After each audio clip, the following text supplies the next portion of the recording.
எமது 2 மாத சந்தோஷம் ஜூன் 15ஆம் தேதிக்கு பிறகும் தொடர வழி செய்ய வேண்டும். வடபகுதி கடற்தொழிலாளர்கள் பல்கலைக்கழக பட்டத்தை பாடையில் கட்டி பட்டதாரிகள் யாழில் போராட்டம். கிளிநொச்சியில் போதைப்பொருள் விழிப்புணர்வுக்காக முச்சக்கர வண்டிகளுக்கு 107 தொலைபேசி இலக்கம் ஒட்டும் நிகழ்வு. கிளிநொச்சி மாவட்ட பாரதிபுரம் மகா வித்தியாலயத்தில் ஸ்மார்ட் வகுப்பறை திறந்து வைப்பு. ஐக்கிய நாடுகளின் பொதுச்சபையினால் தெரிவாக்கியுள்ள இலங்கை. இந்தியா சென்ற ஜனாதிபதி ரணிலுக்கு அமோக வரவேற்பு. மாணவர்களின் போக்குவரத்தை இலகுபடுத்த மேலும் 500 புதிய பஸ்கள், அமைச்சர் பணிப்புரை. அரசியல் சூழ்ச்சியினால் தான் கோட்டாபய அரசாங்கம் வீழ்த்தப்பட்டது கூறுகின்றார் நாமல் ராஜபக்ஷ. ஈழத்தமிழர் சுயநிர்ணய உரிமை பொது நிலைப்பாடும் பொது வாக்கெடுப்பும் எனும் தொனிப்பொருளில் யாழில் கருத்தரங்கு. இலங்கைக்கான பொறுப்பு கூறலுக்கு அழுத்தம் கொடுக்கும் அமெரிக்கா. நாட்டின் அபிவிருத்திக்கு தேர்தல் தடை, ஐக்கிய தேசிய கட்சியின் தவிசாளர் கருத்து.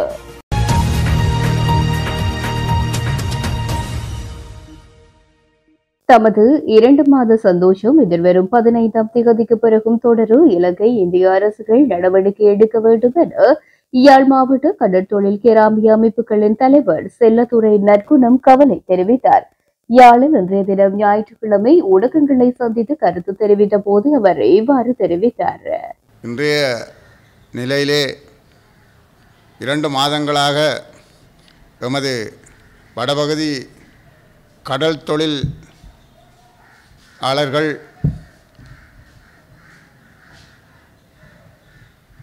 மிகவும் சந்தோஷமாகவும் நிம்மதியாகவும் தமது தொழிலை மேற்கொள்ளக்கூடியதாக இருந்தது. எதிர்வரும் 15ஆம் தேதி இந்திய இழுவைப் படகுகளின் தடைக்காலம் முடிந்து தொழில் தொடங்குகின்ற காலம் ஆரம்பிக்கின்றது. இதற்காக முற்கூட்டியே இந்திய பிரதேசங்களில் இருக்கின்ற இழுவைப் படகுகள் தமது படகுகளின் இயந்திரங்களை பழுதுபார்த்து வலைகளை செப்பன் செய்து இங்கே வருவதற்கு ஆயத்தம் செய்து கொண்டிருக்கின்றார்கள் என நாங்கள் பத்திரிகை வாயிலாக அறிகின்றோம். இது எமது கடற்தொழில் மீனவர்களின் விசனத்தையும் எமது வாழ்வாதாரம் அழியப் போகின்ற என்ற பயத்தையும் ஏற்படுத்தியுள்ளது. இதை கருத்தில் கொண்டு எமது அரசாங்கமும் கடல் தொழில் அமைச்சும் மிகவும் சிரத்தையுடன் செயல்பட வேண்டும் என்பது எமது தொழிலாளர்களுடைய அவாவாக இருக்கின்றது. இங்கே மக்களின் இந்தியாவின் அரசாங்கம் மோடி அவர்களின் தலைமையிலே மீண்டும் அமைக்கப்பட்டது என்பது மிகவும் சந்தோஷத்துக்குரிய விஷயமாக இருக்கின்றது. அவருடைய கொள்கையின் அடிப்படையிலே அந்நிய நாட்டுக்கு அவர்களுடைய படகுகளை அவர்களுடைய சட்டத்தின்படி செல்லவிடாமல் தடுப்பது என்பது அவருடைய கொள்கையின் பால் அவர்கள் மோடி அவர்கள் திரும்பவும் அரசியலுக்கு பிரதமராக வருவதாக அவருடைய கட்சி வென்றதுக்கு மோடி அவர்களுக்கு எமது கடற்தொழில் மக்கள் மிகவும் மகிழ்ச்சியுடன் வாழ்த்துக்களை தெரிவிக்கின்றார்கள். எதிர்காலத்திலே அவர் இந்த கடற்தொழிலாளர்களின் இலங்கை வடபகுதி கடற்தொழிலாளர்களின் வாழ்வாதாரத்தை கருத்தில் கொண்டு இந்த இந்திய இழுவை மடி படகுகளை எல்லை தாண்டி உள்ளே வரவிட மாட்டார் என்ற எதிர்பார்ப்புடன் இருக்கின்றார்கள். அந்த எதிர்பார்ப்பை 100% சரிவர செய்ய வேண்டும் என்பதுதான் எமது அவாவும் எமது வேண்டுகோளுமாக இருக்கின்றது. இன்றைய நிலையிலே எமது மோடி அவர்களை நாங்கள் வாழ்த்துவது போன்று எமது வாழ்வாதாரத்தையும் மேம்படுத்த வேண்டும். அதற்காக நீங்கள் மேலதிகமாக இது செய்யாவிட்டாலும் இந்த இழுவை மடி படகுகளை தடை செய்ய வேண்டும் என நாங்கள் கேட்டுக்கொள்கின்றோம். இதற்கு இந்த 15ஆம் தேதிக்கும் பின்னர் தொடங்கப்படுகின்ற இழுவைமடி தொழில் எமது பிரதேசத்துக்கு வராத வகையிலே, எல்லை தாண்டி வராத வகையிலே எமது அரசாங்கமும் எமது கடற்தொழில் அமைச்சும் மிகவும் சிரத்தையுடன் இந்த செயல்பாட்டை தடை செய்ய வேண்டும், நிறுத்த வேண்டும் என நாங்கள் வினயமாக கேட்டுக்கொள்ளுகின்றோம். இதற்கு எமது கடற்படையினர் மிகவும் துரிதமாக செயல்பட வேண்டும், அவதானமாக செயல்பட வேண்டும் என்பது எங்களுடைய வேண்டுகோளாக இருக்கின்றது. ஆகவே நாங்கள் செய்கின்ற தொழிலுக்கு எந்தவித இடைஞ்சல் இல்லாமல் இந்திய எல்லைக்கு அப்பால் எமது எல்லைக்குள்ளே எந்த விதமான அந்நிய நாட்டு படகுகளும், இந்திய இழுவை படகுகள் சரி, வேறு நாட்டு படகுகள் சரி வராத வகையிலே பாதுகாக்க வேண்டும் என்பது எமது நோக்கமாக இருக்கின்றது. பல்கலைக்கழக பட்டத்தை பாடையில் கட்டி வேலையில்லா பட்டதாரிகள் இன்று யாழ்ப்பாணத்தில் கவன ஈர்ப்பு போராட்டம் ஒன்றை முன்னெடுத்தனர். வடக்கு மாகாண வேலையில்லா பட்டதாரிகள் சங்கத்தின் ஏற்பாட்டில் யாழ் மாவட்ட செயலகத்திற்கு முன்னால் இன்றைய தினம் காலை கவன ஈர்ப்பு போராட்டம் மேற்கொள்ளப்பட்டது. பட்டம் வீட்டில், பட்டதாரிகள் நடு ரோட்டில். ஒரே ஒரு பரீட்சையில் பறந்து போனது பல பரீட்சை எழுதி பெற்ற பட்டம். வேண்டும் வேண்டும், நீதி வேண்டும், எமக்கான வாழ்க்கையை நாம் எப்போது வாழ்வது? படிப்பிற்கும் போராட்டம், வேலைக்கும் போராடுவதா? எல்லோருக்கும் பாரபட்சமின்றி வேலைகளை வழங்க வேண்டும். படித்ததற்கு கூலி தொழிலா கடைசி வரைக்கும்? படித்தவர்கள் இந்த நாட்டின் சாபக்கேடுகளா? பல வருட கனவு வெறும் கனவாகவே போய்விடுமா? படித்தும் பரதேசிகளாக தெரிவதா என கோஷங்கள் எழுப்பப்பட்டதுடன் அனைத்து பட்டதாரிகளுக்கும் பாரபட்சமின்றி வேலைவாய்ப்பை வழங்க வேண்டும் என வலியுறுத்தி போராட்டம் முன்னெடுக்கப்பட்டது. மேலும் தமது கோரிக்கைகளை அரசாங்கம் விரைந்து நிறைவேற்ற வேண்டும் என்றும், இல்லையேல் தொடர்ந்து தாம் பாரிய போராட்டங்களை நடாத்த உள்ளதாகவும் தெரிவித்தனர். நாங்கள் இன்று வேலையில்லா பட்டதாரி சங்கம் தொடர்பிலான ஒரு போராட்டத்தை முன்னெடுத்து வருகின்றோம். இந்த போராட்டமானது வெறுமனவே எங்களுக்கான வேலைவாய்ப்பை உறுதிப்படுத்துறதுக்கான ஒரு களமாக நாங்கள் இதை பயன்படுத்தவில்லை. காரணம், எங்களுடைய பட்டதாரிகளுடைய மனநிலையை கட்டாயம் அரசாங்கம் விளங்கிக் கொள்ள வேண்டும்.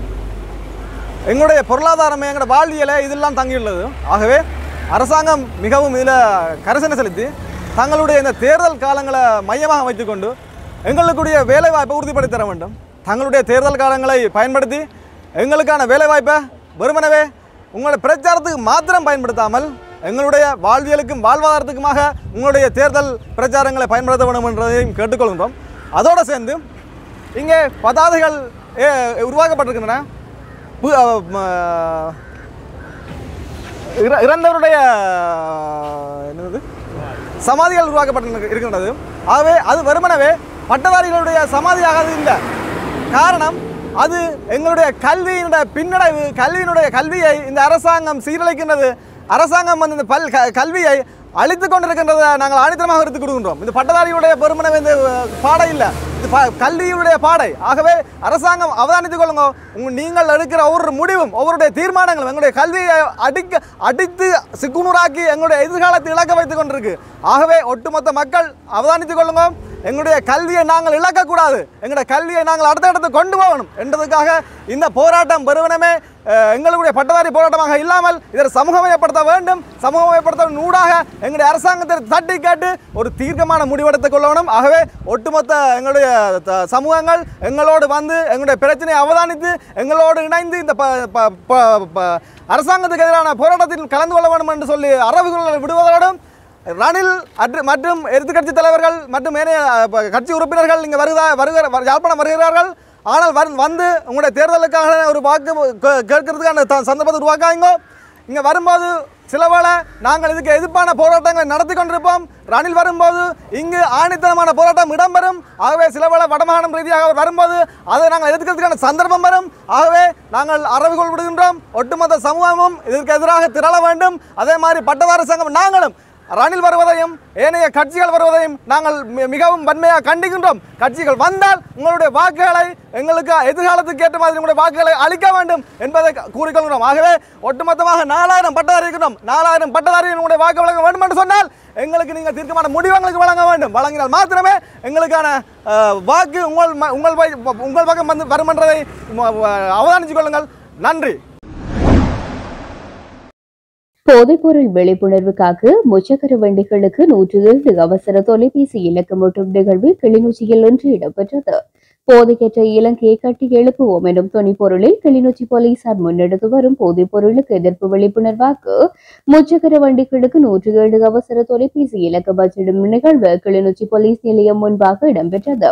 கிளிநொச்சி மாவட்டத்தினை பொறுத்தவரையில் அதிகமாக மக்கள் பாவனையுள்ள இடங்களில் முச்சக்கர வண்டிகள் சென்று வருகின்றமையினால் அதிகமான மக்கள் மத்தியில் விழிப்புணர்வை ஏற்படுத்த முடியும். உங்கள் அருகில் போதைப்பொருள் விற்பனை செய்யும் நபர்களை இனம் கண்டால் உடனடியாக 107 என்ற அவசர தொலைபேசி இலக்கத்தை தொடர்பு கொண்டு போலீஸ் தகவலை பரிமாறுமாறும் விற்பனை செய்யும் முகவர்களை தடுத்து போதையற்ற பிரதேசமாக மாவட்டமாக நாடாக மாற்றலாம் என விழிப்புணர்வை ஏற்படுத்தும் வகையில் இவ்வாறான வேலை திட்டங்கள் இடம்பெற்று வருகின்றது. கிளிநொச்சி பாரதிபுரம் மகா வித்தியாலயத்தில் பிரபஞ்சம் நிகழ்ச்சி திட்டத்தினூடாக இன்று ஸ்மார்ட் வகுப்பறை எதிர்க்கட்சித் தலைவர் சஜித் பிரேமதாசவினால் திறந்து வைக்கப்பட்டது. குறித்த நிகழ்வு இன்றைய தினம் காலை 10 மணியளவில் இடம்பெற்றது. நிகழ்வில் ஐக்கிய மக்கள் சக்தியின் பிரதி செயலாளர் உமாச்சந்திர பிரகாஷ், பாடசாலை அதிபர், ஆசிரியர்கள், மாணவர்கள் என பலரும் கலந்து கொண்டிருந்தனர். மங்கள வாத்தியத்துடன் அழைத்து வரப்பட்டு பின்னர் ஸ்மார்ட் வகுப்பறை எதிர்க்கட்சி தலைவர் சஜித் பிரேமதாசவினால் திறந்து வைக்கப்பட்டது. அரசியல் ஆட்சி அமைப்பின்படி 112 நாட்களில் புதிய ஜனாதிபதி கதிரையில் அமர வேண்டும் எனவும் ஜனாதிபதிக்கு நாடாளுமன்றத்தை கலைத்து தேர்தலை நடாத அதிகாரம் இருக்கின்றது எனவும் அகில இலங்கை மக்கள் காங்கிரசின் தலைவரும் பாராளுமன்ற உறுப்பினருமான ரிஷாட் பதியுதீன் தெரிவித்தார். திருகோணமலை சாகிரா கல்லூரிக்கு இன்றைய தினம் விஜயம் செய்து அப்பாடசாலையில் உயர்தரம் எழுதிய 70 மாணவிகளின் பரீட்சை பெறுபேறுகள் வெளியாகாதது தொடர்பில் அதிபர், பாடசாலை அபிவிருத்தி சங்க உறுப்பினர்கள் மற்றும் பெற்றோர்கள் மாணவர்களுடனான கலந்துரையாடலின் பின்பே ஊடகங்களுக்கு இவ்வாறு கருத்து தெரிவித்தார். ஐக்கிய நாடுகளின் பொதுச்சபையினால் இலங்கை ஐக்கிய நாடுகளின் பொருளாதார மற்றும் சமூக சபைக்கு 2025ஆம் ஆண்டு முதல் 3 வருட காலத்திற்கு தேர்ந்தெடுக்கப்பட்டுள்ளது. நியூயார்க்கில் நடைபெற்ற தேர்தலில் இலங்கை அங்கம் வகிக்கும் 189 உறுப்பு நாடுகளில் 182 வாக்குகளை பெற்று பிராந்தியத்திலிருந்து 2வது அதிகூடிய வாக்கு எண்ணிக்கையையும் ஒட்டுமொத்தமாக 7வது அதிக வாக்கு எண்ணிக்கையையும் பெற்றுள்ளது. இலங்கை இதற்கு முன்னர் 1985 இருந்து 1989 மற்றும் 2006 முதல் 2008 வரை இந்த சபைக்கு தேர்ந்தெடுக்கப்பட்டது. இந்த நிலையில் வெளிவிவகார அமைச்சு மற்றும் அதன் வெளிநாட்டு ராஜதந்திர தூதரகங்கள் தலைமையிலான இலங்கையின் ராஜதந்திர ஈடுபாட்டிற்கு இது ஒரு குறிப்பிடத்தக்க மைல்கல்லாக இருக்கும் என குறிப்பிடப்பட்டுள்ளது. இந்திய பிரதமர் மோடியின் பதவியேற்பு விழாவில் பங்கேற்பதற்காக இந்தியாவுக்கு விஜயம் செய்த ஜனாதிபதி ரணில் விக்ரமசிங்கவுக்கு அமோக வரவேற்பு அளிக்கப்பட்டுள்ளது. ஜனாதிபதி ரணில் இன்றைய தினம் மதியம் தலைநகர் புதுடெல்லியை சென்றடைந்திருக்கின்றார். இந்திய பிரதமர் மோடியின் அதிகாரப்பூர்வ பதவியேற்பு விழா இன்றைய தினம் மாலை டெல்லியில் உள்ள இந்திய ஜனாதிபதியின் அதிகாரப்பூர்வ இல்லமான ராஷ்டிரபதி பவனில் நடைபெற இருக்கின்றது. பாடசாலை மாணவர்களுக்காக போக்குவரத்து சேவையில் இயக்கப்படும் சிசு சிறிய பேருந்து சேவைக்காக 500 புதிய பேருந்துகளை சேவையில் ஈடுபடுத்துமாறு போக்குவரத்து நெடுஞ்சாலைகள் அமைச்சர் பந்துல குணவர்த்தன தேசிய போக்குவரத்து ஆணைக்குழுவுக்கு பணிப்புரை விடுத்துள்ளார்.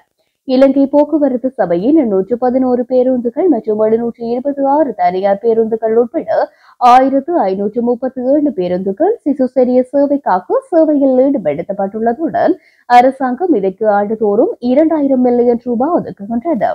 போக்குவரத்து கட்டணங்கள் அதிகரிக்கப்பட்டதன் பின்னர் நாட்டின் அனைத்து பகுதிகளிலிருந்தும் பாடசாலை பேருந்துகள் தேவைப்படுவதனால் மாணவர்களுக்காக 500 புதிய பேருந்துகளை இயக்குவதற்கு தேசிய போக்குவரத்து ஆணைக்குழுவின் வருமானத்தை பயன்படுத்துமாறு அமைச்சர் குணவர்த்தன பணிப்புரை விடுத்துள்ளார். ஜனாதிபதி தேர்தல் பிரச்சாரம் தற்போது ஆரம்பமாகியுள்ளது. திருடர்களை பிடிப்பதாக குறிப்பிட்டுக் கொண்டு அரசியல் செய்யும் நிலைப்பாட்டில் இருந்து கொண்டு பிரதான எதிர்க்கட்சிகள் செயற்படுகின்றன. ஊழல் இல்லாத அரசு நிர்வாகத்தை எம்மால் உருவாக்க முடியும் என ஸ்ரீலங்கா பொதுஜன பெரமுனவின் தேசிய அமைப்பாளர் நாமல் ராஜபக்சோ தெரிவித்தார். ரத்தோட்ட பகுதியில் நேற்று இடம்பெற்ற பொதுஜன பெரமுனவின் தொகுதி அமைப்பாளர் கூட்டத்தில் உரையாற்றுகையில் மேற்கண்டவாறு குறிப்பிட்டார். 2015ஆம் ஆண்டு ஜனாதிபதி தேர்தலில் வேட்பாளராக போட்டியிட்டு மஹிந்த ராஜபக்சோ தனது முதலாவது தேர்தல் பிரச்சார கூட்டத்தை ரத்தோட்ட பகுதியில் நடாத்தினார். ஆகவே எமது அரசியல் பயணத்தில் ரத்தோட்ட பகுதி இன்றியமையாதது. 69 லட்சம் மக்கள் பாரிய எதிர்பார்ப்புகளுக்கு மத்தியில் கோட்டாபய ராஜபக்ச தலைமையிலான அரசாங்கத்தை தோற்றுவித்தார்கள். உள்நாட்டு உற்பத்திகளுக்கு முக்கியத்துவம் வழங்கி தேசிய தொழில்துறையை மேம்படுத்திக் கொண்டிருந்த வேளை துரதிருஷ்டவசமாக கோவிட் பெருந்தொற்று தாக்கத்துக்கு முகம் கொடுக்க நேரிட்டது. கோவிட் பெருந்தொற்றில் இருந்து மக்களை பாதுகாக்கும் போது பொருளாதார ரீதியில் நெருக்கடிகளுக்கு முகம் கொடுக்க நேரிடும் என்பதை நன்கு அறிவோம். கோவிட் பெருந்தொற்று தாக்கத்துடன் ஏற்பட்ட பொருளாதார பாதிப்பை ஒரு தரப்பினர் தமது அரசியல் தேவைகளுக்காக பயன்படுத்திக் கொண்டார்கள். அரசியல் சூழ்ச்சியினால் தான் நமது அரசாங்கம் வீழ்த்தப்பட்டது. அப்போதிருந்த நெருக்கடிகளுக்கு தீர்வு காண்பதற்கு பாராளுமன்றத்தினூடாக தற்காலிகமாக தீர்மானத்தை எடுத்தோம். சர்வதேச நாணய நிதியத்தை மாத்திரம் கொண்டு பொருளாதார ரீதியான தீர்மானங்களை எடுக்க முடியாது. நாட்டுக்கு எதிரான எவ்வித தீர்மானங்களையும் நாங்கள் எடுக்கப் போவதில்லை. நாட்டை கட்டியெழுப்பும் பொறுப்பினை நாங்கள் ஏற்போம். 30 வருட கால யுத்தத்தை நிறைவு செய்து நாட்டை அபிவிருத்தி அடைய செய்த தலைவர் எம்மிடம் உள்ளார் என்றார். ஈழத்தமிழர் சுயநிர்ணய உரிமை பொது நிலைப்பாடு பொது வாக்கெடுப்பு எனும் தலைப்பிலான கருத்தரங்கு இன்றைய தினம் யாழ்ப்பாணத்தில் அமைந்துள்ள தந்தை செல்வா கலையரங்கில் இடம்பெற்றது. குறித்த நிகழ்வில் பாராளுமன்ற உறுப்பினரான சுமந்திரன், முன்னாள் பாராளுமன்ற உறுப்பினர்களான மாவை சேனாதிராஜா, M.K. சிவாஜிலிங்கம், வடமாகாண அவைத் தலைவர் CVK சிவஞானம் மற்றும் அரசியல் பிரதிநிதிகள், மத தலைவர்கள், அரசியல் ஆய்வாளர்கள், பொதுமக்கள் என பலரும் கலந்து கொண்டனர். தற்போதைய வேலை திட்டத்தின் கீழ் இலங்கையின் 3வது கொடுப்பனவை சர்வதேச நாணய நிதியத்தின் நிர்வாக சபை ஜூன் 12ஆம் தேதி அங்கீகரிக்கும் என்று எதிர்பார்க்கப்படுகின்றது. எவ்வாறாயினும் இலங்கை அதன் பொருளாதார முயற்சிக்கு அடித்தளமாக இருக்கும் நிர்வாக மேம்பாடுகளில் இன்னும் பின்தங்கியே உள்ளதாக ஆய்வு ஒன்று தெரிவித்துள்ளது. சர்வதேச நாணய நிதியத்தின் வெரிட் ஆய்வின் அண்மைய புதுப்பிப்பின்படி 2023 டிசம்பரில் புதுப்பிக்கப்பட்ட திட்டத்தின் கீழ் இந்த ஆண்டு மே மாத இறுதிக்குள் 25% கட்டுப்பாடுகளை நிறைவேற்ற இலங்கை தவறவிட்டுள்ளதோடு நிறைவேற்ற வேண்டிய 63 பொறுப்புகளில் 32 பொறுப்புகள் நிறைவேற்றப்பட்டுள்ளன. 16 நிறைவேற்றப்படவில்லை மற்றும் 15 பொறுப்புகள் குறித்த தகவல்கள் இல்லை என்று தெரிவிக்கப்பட்டுள்ளது. நிறைவேற்றப்படாத 16 உறுதிமொழிகளை ஆராயும் போது அவற்றில் 7 நிபந்தனைகள் நிதி மேலாண்மை சம்பந்தப்பட்டவையாகும். 6 நிபந்தனைகள் நிதி வெளிப்படைத்தன்மை விடையோத்தலும் 3 நிபந்தனைகள் ஊழலுக்கு எதிரான நடவடிக்கைகளிலும் சம்பந்தப்பட்டவையாகும் என்று தெரிவிக்கப்படுகின்றது. ஸ்ரீலங்கா சுதந்திர கட்சியின் உறுப்புரிமை கூட இல்லாத அமைச்சர் விஜயதாச ராஜபக்சவை அதன் தலைவராக்குவதற்கு முன்னாள் ஜனாதிபதி மைத்திரிபால சிறிசேன தீர்மானித்தார். ஆனால் நீதித்துறை அதனை தடுத்துள்ளது. இன்று மாத்திரமல்ல, இனி எந்த ஒரு சந்தர்ப்பத்திலும் சுதந்திர கட்சியை கையகப்படுத்துவதற்கு அந்த தரப்பினருக்கு நாம் இடமளிக்க மாட்டோம் என பாராளுமன்ற உறுப்பினர் துமிந்த திசநாயக்க தெரிவித்திருக்கின்றார். புதிய கூட்டணியின் சார்பில் ஸ்ரீலங்கா சுதந்திர கட்சி ஏற்பாடு செய்திருந்த மக்கள் கூட்டமானது நேற்றைய தினம் சனிக்கிழமை அம்பாந்தோட்டையில் இடம்பெற்றது. இக்கூட்டத்தில் கலந்து கொண்டு உரையாற்றும் போது அவர் இதனை தெரிவித்தார். இதன் போது அவர் மேலும் குறிப்பிடுகையில், இன்று இந்த கூட்டத்தில் கலந்து கொண்டுள்ள சகல பாராளுமன்ற உறுப்பினர்களதும் தாய் வீடு ஸ்ரீலங்கா சுதந்திர கட்சியாகும். கடந்த காலங்களில் அவர்கள் பல திசைகளில் பிளவடைந்திருந்தாலும் தற்போது நாட்டை கட்டியெழுப்புவதற்கான புதிய பயணத்தில் நம்முடன் கைகோர்த்துள்ளனர். கடந்த காலங்களில் இழைக்கப்பட்ட தவறுகளால் நமது நாடு வங்குரோத்தடைந்தது. அவற்றுக்கு சில சந்தர்ப்பங்களில் நாமும் பொறுப்பு கூற வேண்டியவராக இருக்கின்றோம். எனவேதான் இழைத்த தவறை சரி செய்வதற்காக இந்த புதிய பயணத்தை தொடங்க உள்ளோம். சுதந்திர கட்சி தலைமையிலான கூட்டணியில் நாட்டை கட்டி எழுப்புவோம். நாட்டின் அடுத்த ஜனாதிபதியை தெரிவு செய்யக்கூடிய பலம் எம்மிடமே உள்ளது. சுதந்திர கட்சியின் ஆதரவின்றி எவராலும் வெற்றி பெற முடியாது.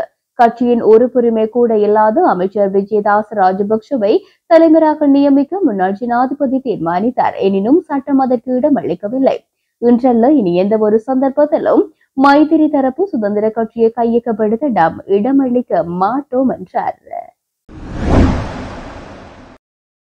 நீதி மற்றும் பொறுப்புக்கூறலுக்கான முயற்சிகளை தொடர்வதற்கு இலங்கைக்கான அமெரிக்க தூதுவர் யோலிசங்குடன் இணைந்து பணியாற்ற எதிர்பார்த்துள்ளதாக அமெரிக்க ராஜாங்க திணைக்களத்தின் சர்வதேச குற்றவியல் நீதிக்கான சிறப்பு தூதுவர் பெத்வான் ஷாக் தெரிவித்துள்ளார். அதோடு இலங்கையில் நீதி மற்றும் பொறுப்புக்கூறலுக்கான முக்கியமான அர்ப்பணிப்பை மீண்டும் உறுதிப்படுத்துவதை மையப்படுத்தி தொடர்ந்தும் பணியாற்ற எதிர்பார்ப்பதாக அவர் குறிப்பிட்டார். அமெரிக்க ராஜாங்க திணைக்களத்தின் வருடாந்த தலைமை ராஜதந்திரிகளின் அமர்வில் பங்கேற்பதற்காக சென்றிருந்த யோலிசங் பெத்வான் ஷாக்குடன் உரையாடல்களில் ஈடுபட்டுள்ளார். இதன்போது யோலிசங்குடனான சந்திப்பு அருமையாக இருந்ததாகவும் நீதி மற்றும் பொறுப்புக்கூறலுக்கான முயற்சிகளை தொடர்வதற்கு அமெரிக்க தூதுவருடன் இணைந்து பணியாற்ற எதிர்பார்த்துள்ளதாக பெத்வான் ஷாக் தெரிவித்துள்ளார். இதனுடன் இலங்கைக்கான அமெரிக்க தூதுவர் யோலிசங் அமெரிக்க சர்வதேச வளர்ச்சி நிதி கழகத்தின் துணை தலைமை நிர்வாக அதிகாரி நிஷா பிஸ்வாலையும் சந்தித்து உரையாடியுள்ளார். இந்த நிலையில் கொழும்பு துறைமுகத்தின் மேற்கு கொள்கலன் முனையத்தினை மேம்படுத்துவதற்காக ஒதுக்கீடு செய்யப்பட்டு $553 மில்லியன் நிதியுதவியை செயற்படுவது பற்றி கலந்துரையாடப்பட்டுள்ளது. அதோடு கொழும்பு துறைமுகத்தில் மேற்கு கொள்கலன் முனையத்தை அபிவிருத்தி செய்வதற்கும் மற்றும் இலங்கையின் தனியார் துறையின் முன்னணி வளர்ச்சிக்கான வாய்ப்புகளை மேம்படுத்திக் கொள்வதற்கும் மேற்குறித்த நிதி பயன்படுத்தப்பட உள்ளதாக தெரிவிக்கப்பட்டுள்ளது. மேலும் அமெரிக்க தூதுவர் யோலிசங் அமெரிக்க ராஜாங்க திணைக்களத்தின் செயலாளர் ஆண்டனி பிளிங்கனையும் சந்தித்து கலந்துரையாடியுள்ளமை குறிப்பிடத்தக்கது. நாட்டின் அபிவிருத்திக்கு தேர்தல்கள் எப்போதும் தடையாக இருந்ததாக ஐக்கிய தேசிய கட்சியின் நாடாளுமன்ற உறுப்பினர் வஜிர அபேவர்தன தெரிவித்துள்ளார். இந்த நாட்டில் வாக்குகள் எப்போதும் நாட்டை அபிவிருத்தி செய்யவில்லை. இது நாட்டின் வளர்ச்சிக்கு பல தடையாக உள்ளது. அதற்கு பல காரணங்கள் உள்ளன. அரசியலமைப்பின் 27, 28, 29 ஆகிய பிரிவுகளின் கீழ் அதிபரை பலப்படுத்தவில்லை. எனவே இது ஒரு கருத்து மட்டுமே. அதிபர் ரணில் தேர்தலை அக்டோபர் 17 முன்னர் நடத்துவதாக அறிவித்துள்ளார் என அவர் தெரிவித்திருக்கின்றார்.